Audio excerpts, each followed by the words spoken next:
ಜೋಳದ ರೊಟ್ಟಿ ಊಟ ಯಾರಿಗೆಲ್ಲ ಇಷ್ಟ ದಯವಿಟ್ಟು ಕಮೆಂಟ್ಸ್ ಮೂಲಕ ತಿಳಿಸಿ. ಆರೋಗ್ಯವಾಗೂ ಇರಬೇಕು, ಹೊಟ್ಟೆ ತುಂಬ ಊಟ ಮಾಡಬೇಕು, ರುಚಿಯಾಗೂ ಇರಬೇಕಂದ್ರೆ ಈ ರೆಸಿಪಿನ ಖಂಡಿತವಾಗ್ಲೂ ನೀವು ಟ್ರೈ ಮಾಡಲೇಬೇಕು. ಉತ್ತರ ಕರ್ನಾಟಕದ ಸ್ಪೆಷಲ್ ಜೋಳದ ರೊಟ್ಟಿ ನೋಡಿ ಯಾವ ರೀತಿ ಇದೆ. ಚಪಾತಿಗಿಂತಲೂ ಸಾಫ್ಟ್ ಆಗಿರುತ್ತೆ. ರುಚಿ ಅಂತೂ ರಿಯಲಿ ತುಂಬಾ ಚೆನ್ನಾಗಿರುತ್ತೆ. ಇದು ಬೆಳಗ್ಗೆ ಮಧ್ಯಾಹ್ನ ರಾತ್ರಿ ದಿನಾ ತಿಂದರೂ ಕೂಡ ಬೇಜಾರಾಗಲ್ಲ. ಈ ಸ್ಪೆಷಲ್ ಹೀರೆಕಾಯಿ ಪಲ್ಯ ಜೊತೆ ಈ ಜೋಳದ ರೊಟ್ಟಿ ನಮ್ಮ ಉತ್ತರ ಕರ್ನಾಟಕದಲ್ಲಂತೂ ನಿಮ್ಗೆಲ್ರಿಗೂ ಗೊತ್ತೇ ಇರೋದು. ಜೋಳದ ರೊಟ್ಟಿ ಅಂತೂ ಕಾಮನ್. ಆದರೆ ಕೆಲವರಿಗೆ ಮಾಡ್ಲಿಕ್ಕೆ ಬರಲ್ಲ. ಸೊ ಯಾವ ರೀತಿ ಮಾಡೋದು ಜೋಳದ ರೊಟ್ಟಿ ಅಂತ ಕೂಡ ನಿಮಗೆ ತೋರಿಸ್ತಾ ಹೋಗ್ತೀನಿ. ಹಾಗೆ ಈ ಪಲ್ಯ ಕೂಡ ಸಿಂಪಲ್ ಆಗಿರುತ್ತೆ, ಜಾಸ್ತಿ ಮಸಾಲೆ ಕೂಡ ಯೂಸ್ ಮಾಡೋ ಹಾಗಿಲ್ಲ. ಹಾಗೆ ಈ ಶೇಂಗಾ ಚಟ್ನಿ, ಹಾಗೆ ಈ ಅಗಸೆ ಚಟ್ನಿ, ಅದರ ಜೊತೆ ಈ ಹುಚ್ಚೆಳ್ಳು ಅಥವಾ ಗುರಳ್ ಚಟ್ನಿ ಇವೆಲ್ಲ ಇದ್ಬಿಟ್ರೆ ಅಂತೂ ಇದರ ರುಚಿ ಡಬಲ್ ಆಗುತ್ತೆ. ಈ ಚಟ್ನಿಗಳ ರೆಸಿಪಿ ಆಲ್ರೆಡಿ ನಾನು ಶೇರ್ ಮಾಡಿದ್ದೀನಿ.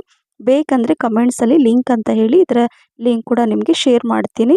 ಹಾಗೆ ಸ್ವಲ್ಪ ಮೊಸರು ಮತ್ತು ಈ ಮಾವಿನಕಾಯಿ ಉಪ್ಪಿನಕಾಯಿ, ಈ ವಿಡಿಯೋ ಕೂಡ ನಾನು ಮಾವಿನಕಾಯಿ ಉಪ್ಪಿನಕಾಯಿದು ವಿಡಿಯೋ ಕೂಡ ಶೇರ್ ಮಾಡಿದ್ದೀನಿ. ನೋಡಿಲ್ಲ ಅಂದರೆ ಅದು ಕೂಡ ಕಮೆಂಟ್ಸಲ್ಲಿ ಲಿಂಕ್ ಅಂತ ಹೇಳಿ ನಾನು ಅದರ ಲಿಂಕ್ ಕೂಡ ಶೇರ್ ಮಾಡ್ತೀನಿ.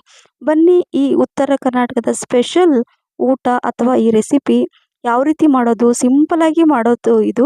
ಹಾಗಾಗಿ ಒಂದೊಂದಾಗಿ ಸ್ಟೆಪ್ ಬೈ ಸ್ಟೆಪ್ ತೋರಿಸ್ತಾ ಹೋಗ್ತೀನಿ. ಇಲ್ಲಿ ಮೊದಲು ನಾನು ಈರುಳ್ಳಿನ ಹೆಚ್ಚಿಟ್ಕೊಂಡಿದ್ದೀನಿ. ಹಾಗೆ ಒಂದು ಕಡಾಯಿ ಇಟ್ಕೊಂಡು ಇದರಲ್ಲಿ 2-3 ಟೀ ಸ್ಪೂನಷ್ಟು ಎಣ್ಣೆ ಹಾಕ್ಕೊಂಡಿದ್ದೀನಿ.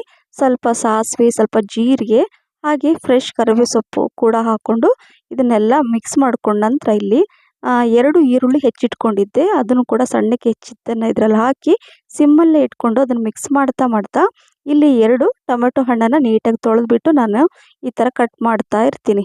ಸೊ ಅದು ಈರುಳ್ಳಿ ಕೂಡ ಫ್ರೈ ಆಗ್ತಾ ಇರುತ್ತೆ. ಅಷ್ಟರಲ್ಲಿ ನಾವು ಈ ಹಣ್ಣನ್ನು ಅಂದರೆ ಈ ಟೊಮೆಟೊ ಹಣ್ಣನ್ನು ಹೆಚ್ಚಿಟ್ಕೋಬೋದು. ಸೊ ನೋಡಿದ್ರಲ್ಲ, ಈ ರೀತಿ ಸಣ್ಣಕ್ಕೆ ನಾನು ಟೊಮೆಟೊ ಹಣ್ಣು ಕೂಡ ಹೆಚ್ಚುತ್ತಾ, ಈರುಳ್ಳಿ ಕೂಡ ಫ್ರೈ ಆಗಿದೆ, ಹೆಚ್ಚಿರುವಂತಹ ಈ ಟೊಮೆಟೊ ಹಣ್ಣು ಕೂಡ ಇದರಲ್ಲಿ ಹಾಕ್ಕೊಂಡು ಫ್ರೈ ಮಾಡ್ಕೊಳ್ತಾ ಇರ್ತೀನಿ.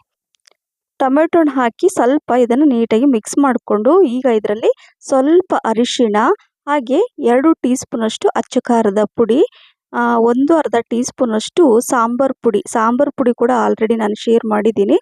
ರುಚಿಗೆ ತಕ್ಕಷ್ಟು ಉಪ್ಪು, ಇದನ್ನೆಲ್ಲ ಹಾಕ್ಕೊಂಡು ಮಿಕ್ಸ್ ಮಾಡಬೇಕು. ಸಾಂಬಾರು ಪುಡಿ ಲಿಂಕ್ ಬೇಕಾದರೂ ಕಮೆಂಟ್ಸಲ್ಲಿ ಲಿಂಕ್ ಅಂತ ನೀವು ಕಮೆಂಟ್ಸ್ ಮಾಡ್ಬೋದು, ಅದು ಕೂಡ ನಿಮಗೆ ಶೇರ್ ಮಾಡ್ತೀನಿ.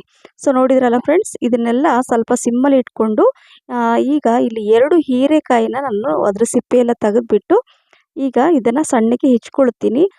ಗ್ಯಾಸ್ ಫ್ಲೇಮನ್ನು ಕೂಡ ಸಿಮ್ಮಲ್ಲಿ ಇಟ್ಟಿರ್ತೀನಿ. ಅದು ಸ್ವಲ್ಪ ಎಲ್ಲ ಮ್ಯಾಶ್ ಆಗಲಿ ಅಂದರೆ ಸ್ವಲ್ಪ ಸಾಫ್ಟ್ ಆಗೋ ತನಕ ನಾವು ಈ ಹೀರೆಕಾಯಿನ ಸಣ್ಣಕ್ಕೆ ಹೆಚ್ಚಿಟ್ಕೋಬೋದು. ಸೊ ಟೈಮ್ ಕೂಡ ಸೇವ್ ಆಗುತ್ತೆ. ನಾನು ಇದೇ ರೀತಿಯಾಗಿ ಮಾಡೋದು ನೋಡಿ. ಈ ರೀತಿಯಾಗಿ ಸಣ್ಣಕ್ಕೆ ನಾನು ಹೆಚ್ಚಿಟ್ಕೊಳ್ತಾ ಇದ್ದೀನಿ. ತುಂಬ ಚೆನ್ನಾಗಿರುತ್ತೆ ಈ ರೀತಿ ಮಾಡೋದ್ರಿಂದ. ಹೀರೆಕಾಯಿ ಬೇಗ ಕುಕ್ ಆಗುತ್ತೆ. ಸೊ ನೋಡಿದ್ರಲ್ಲ, ಹೀರೆಕಾಯಿ ಕೂಡ 2 ಹೀರೆಕಾಯಿ ಕಟ್ ಮಾಡಿ ಸೈಡಲ್ಲಿ ಇಟ್ಕೊಂಡಿದ್ದೀನಿ. ಅಷ್ಟರಲ್ಲಿ ಇದು ಟೊಮೆಟೊ, ಈರುಳ್ಳಿ ಎಲ್ಲ ನೋಡಿ ಯಾವ ರೀತಿ ಬಂದಿದೆ ಅಂದರೆ ಎಲ್ಲ ಚೆನ್ನಾಗಿ ಅದೊಂಥರ ಪೇಸ್ಟ್ ಥರ ಆಗಿದೆ, ಮ್ಯಾಶ್ ಆಗಿದೆ ಎಲ್ಲ. ಈಗ ಹೆಚ್ಚಿರುವಂತಹ ಹೀರೆಕಾಯಿನ ಇದರಲ್ಲಿ ಹಾಕ್ಕೊಳ್ತಾ ಇದ್ದೀನಿ.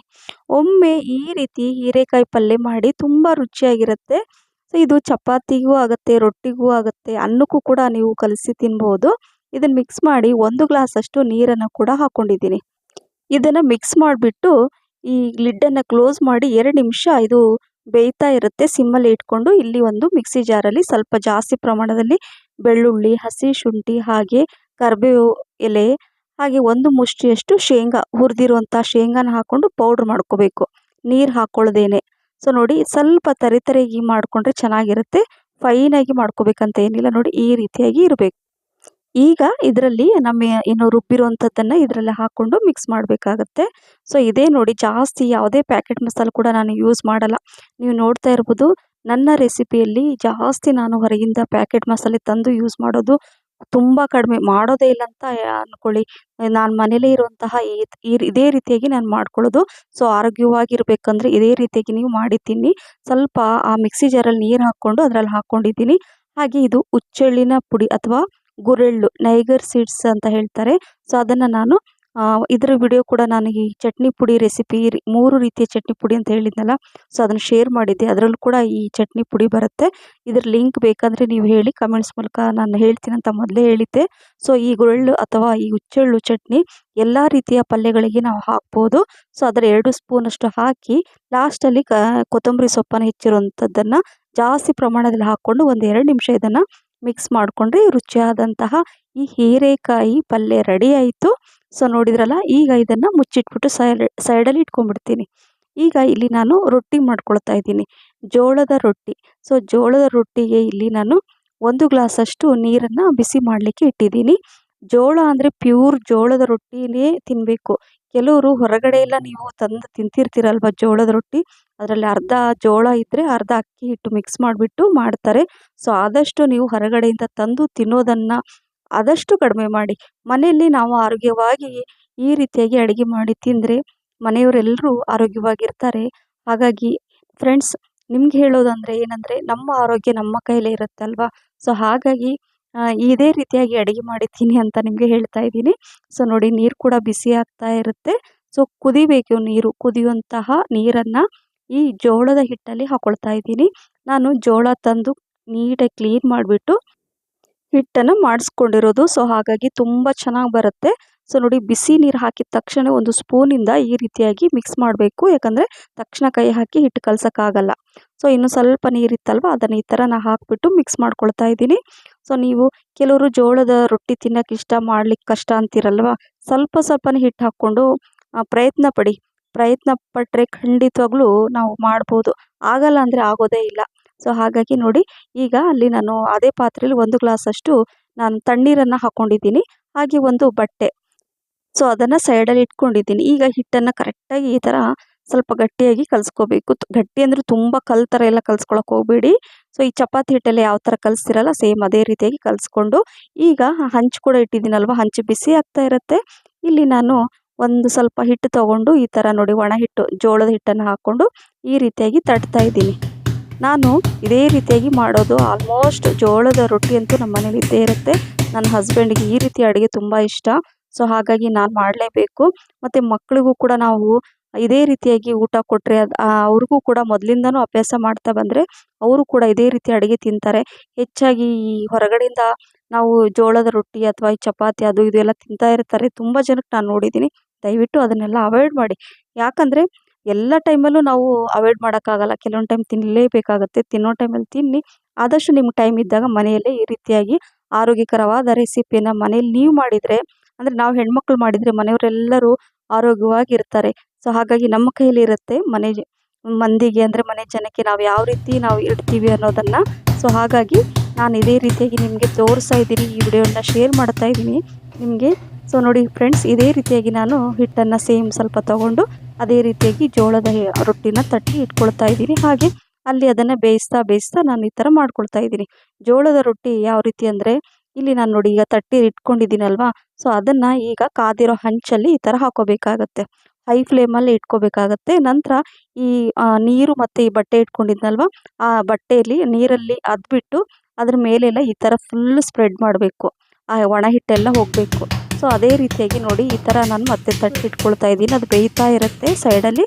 ಸೊ ಎಷ್ಟು ಕಂಟಿನ್ಯೂ ಅಂದರೆ ಗ್ಯಾಪ್ ಇರಲ್ಲ. ಒಂದು ಹಂಚಲ್ಲಿ ಒಂದು ರೊಟ್ಟಿ ಆದ ತಕ್ಷಣ ನನ್ನ ರೊಟ್ಟಿ ಇನ್ನೊಂದು ರೊಟ್ಟಿ ರೆಡಿಯಾಗಿರುತ್ತೆ. ಸೊ ಹಾಗಾಗಿ ಫಟಾಫಟ ಅಂತ ನಾನು ತುಂಬ ಈಸಿಯಾಗಿ ಜೋಳದ ರೊಟ್ಟಿ ಮಾಡ್ತೀನಿ. ಸೊ ನನಗಂತೂ ಅಭ್ಯಾಸ ಇದೆ. ಅಭ್ಯಾಸ ಇಲ್ಲ ಅಂದವ್ರಿಗೆ ಸ್ವಲ್ಪ ಹೇಳಿದ್ನಲ್ಲ ನಿಮಗೆ, ಸ್ವಲ್ಪ ಹಿಟ್ಟು ಹಾಕ್ಕೊಳ್ಳಿ, ಪ್ರಯತ್ನ ಪಡಿ ಅಂತ ಹೇಳ್ತಾ, ಸೊ ನೋಡಿ ನಾನೆಲ್ಲ ಹಿಟ್ಟು ಅಂದರೆ ಈ ಜೋಳದ ರೊಟ್ಟಿನ ಮಾಡಿ ಇಟ್ಕೊಳ್ತಾ ಇದ್ದೀನಿ. ಸೊ ನೋಡಿ, ಇದೇ ರೀತಿಯಾಗಿ ನಾನು ನೀಟಾಗಿ 2 ಕಡೆ ಚೆನ್ನಾಗಿ ಬೇಯಿಸ್ಕೊಂಡು ಬಿಸಿ ಬಿಸಿ ಇದ್ದಾಗ ತಿನ್ನಿ. ಇದು ತಿಂಗಳುಗಟ್ಟಲೆ ಇಟ್ಟರು ಕೂಡ ಹಾಳಾಗಲ್ಲ ಜೋಳದ ರೊಟ್ಟಿ. ಅದೇ ಚಪಾತಿ ಮಾಡಿ ನೀವು ಬೆಳಗ್ಗೆ ಮಾಡಿ ನೆಕ್ಸ್ಟ್ ಡೇ ನೀವು ತಿನ್ನೋಕ್ಕೆ ಆಗಲ್ಲ ಚಪಾತಿ ಅಲ್ವಾ. ಸೊ ಹಾಗಾಗಿ ಗ್ಲೂಟನ್ ಫ್ರೀ ಈ ಜೋಳದ ರೊಟ್ಟಿ ರೆಡಿ ಆಯಿತು. ಆರೋಗ್ಯಕರವಾದ ಉತ್ತರ ಕರ್ನಾಟಕದ ಸ್ಪೆಷಲ್ ಜೋಳದ ರೊಟ್ಟಿ ನೋಡಿ ಎಷ್ಟು ಚೆನ್ನಾಗಿ ಸಾಫ್ಟ್ ಆಗಿ. ಸೊ ಎಲ್ಲ ಜೋಳದ ರೊಟ್ಟಿ ಮಾಡಿಟ್ಕೊಂಡಿದ್ದೀನಿ ಅಲ್ವಾ. ಸೊ ನೋಡ್ತಾ ಇರ್ಬೋದು ಎಷ್ಟು ಸಾಫ್ಟ್ ಇದೆ ಅಂತ. ಸೊ ನೋಡಿ, ಜೋಳದ ರೊಟ್ಟಿ ಕೂಡ ರೆಡಿ ಆಯಿತು. ಹಾಗೆ ಪಲ್ಯ ಕೂಡ ರೆಡಿಯಾಗಿದೆ. ಸೊ ನೋಡಿ ಎಷ್ಟು ಸಾಫ್ಟ್ ಇದೆ. ಈ ರೀತಿಯಾಗಿ ನಮ್ಮ ಈ ಉತ್ತರ ಕರ್ನಾಟಕದ ಸ್ಪೆಷಲ್ ಥಾಲಿ ನಾನೀಗ ರೆಡಿ ಮಾಡ್ತಾ ಇದ್ದೀನಿ. ಜೋಳದ ರೊಟ್ಟಿ ಊಟದ ಥಾಲಿ ಅಂತ ಕೂಡ ಹೇಳ್ಬೋದು. ಬಿಸಿ ಬಿಸಿ ರೊಟ್ಟಿ, ಹಾಗೆ ಈ ಹೀರೆಕಾಯಿ ಹುಚ್ಚೆಳ್ಳು ಗುರೆಳ್ಳು ಪುಡಿನ ಹಾಕ್ಬಿಟ್ಟು ಈ ಪಲ್ಯ, ಸೊ ಅದು ಕೂಡ ತುಂಬಾ ಚೆನ್ನಾಗಿರುತ್ತೆ. ಹಾಗೆ ಈ ಶೇಂಗಾ ಚಟ್ನಿ, ಅಗಸೆ ಚಟ್ನಿ, ಹಾಗೆ ಈ ಹುಚ್ಚೆಳ್ಳಿನ ಚಟ್ನಿ, ಇವೆಲ್ಲ ಇದ್ಬಿಟ್ರೆ ಆಹಾ ಅಮೃತ ಅಂತ ಹೇಳ್ಬೋದು. ಅಷ್ಟೊಂದು ರುಚಿಯಾಗಿರುತ್ತೆ. ಈರುಳ್ಳಿ, ಸೌತೆಕಾಯಿ ಕೂಡ ಇಟ್ಕೋಬೋದು, ಅಥವಾ ನಾನಿಲ್ಲಿ ಕ್ಯಾರೆಟ್ ಇಟ್ಕೊಂಡಿದ್ದೀನಿ. ಹಾಗೆ ಸ್ವಲ್ಪ ಮೊಸರು ಇದ್ಬಿಟ್ರೆ ತುಂಬ ಚೆನ್ನಾಗಿರುತ್ತೆ. ಹಾಗೆ ಹೋಮ್ ಮೇಡ್ ಮನೆಯಲ್ಲೇ ಮಾಡಿರುವಂತಹ ಈ ಉಪ್ಪಿನಕಾಯಿ. ಸೊ ಈ ಥಾಲಿ ನಿಮಗೆ ನೋಡಿದ ತಕ್ಷಣ ತಿನ್ನಬೇಕು ಅಂತ ಅನಿಸ್ತಾ ಇದೆಯಾ? ಹಾಗಾದರೆ ಇವತ್ತೇ ಟ್ರೈ ಮಾಡಿ. ಈ ರೆಸಿಪಿ ಇಷ್ಟ ಆಗಿದ್ರೆ ಲೈಕ್, ಶೇರ್, ಕಮೆಂಟ್ಸ್ ಮತ್ತು ಸಬ್ಸ್ಕ್ರೈಬ್ ಮಾಡಿ. ನಿಮ್ಮ ಫ್ರೆಂಡ್ಸ್ ಮತ್ತು ಫ್ಯಾಮಿಲಿ ಕೂಡ ಶೇರ್ ಮಾಡಿ. Thank you for watching. Bye.